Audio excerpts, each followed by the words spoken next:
We found out at 7 weeks. Yeah. And then I don't think we spoke for about an hour.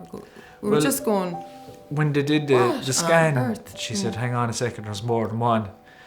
And two, and Marie was in shock. I just bust out one. laughing. I nearly fell off the chair.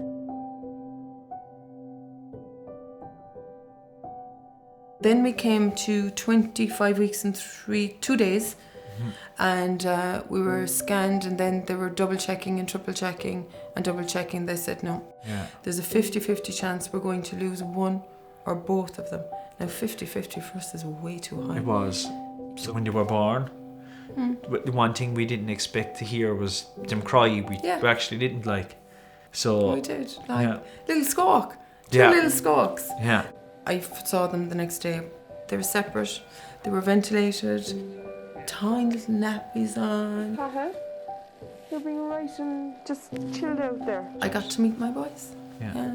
We were taken aside until Lorcan was very, very sick. He was developing an infection in his gut, and he was quite serious. And then we were pulled aside and told Cathal was critical. There is, very low chance he'll pull out of this. I told Marie, just keep going. I'm going to run up to the chapel and I'll have a chat with the man upstairs. And I practically begged him, don't take him. Please don't take him. They just said, do you want to take him out? And I said to the nurse, I said, this is it, isn't it?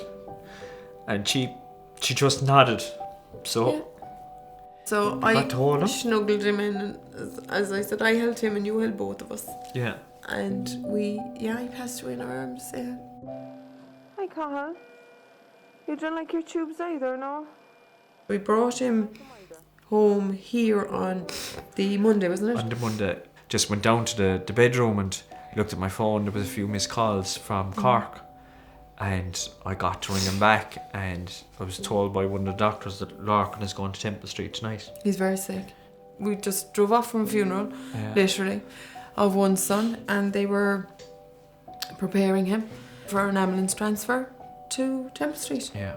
He had a perforated bowel, so I couldn't even imagine in my own head how a small little bobble like that, how in the name of God is a surgeon going to operate on him? There was such a big team for the operation. Do you remember? Yeah. There were people everywhere. There were, yeah. And I remember one of the team, was it after?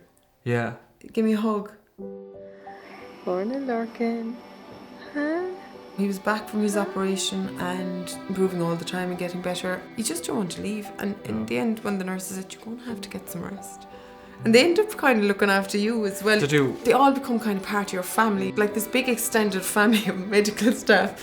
Temple Street do all these little magical things. Oh my God, they do so many little things. Yeah. And they brought two music students in, one playing a cello and one playing a flute.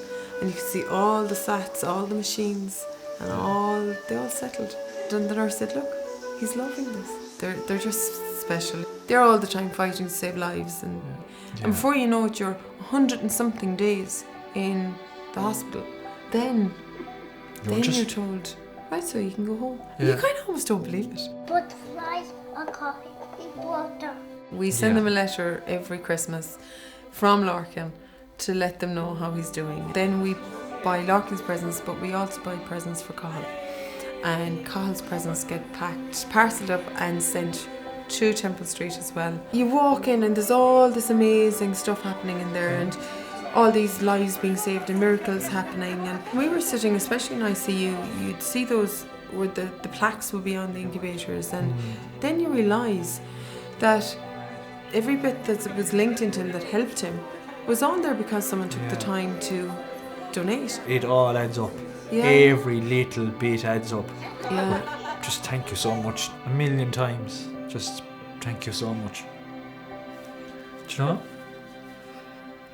I told you to make me cry.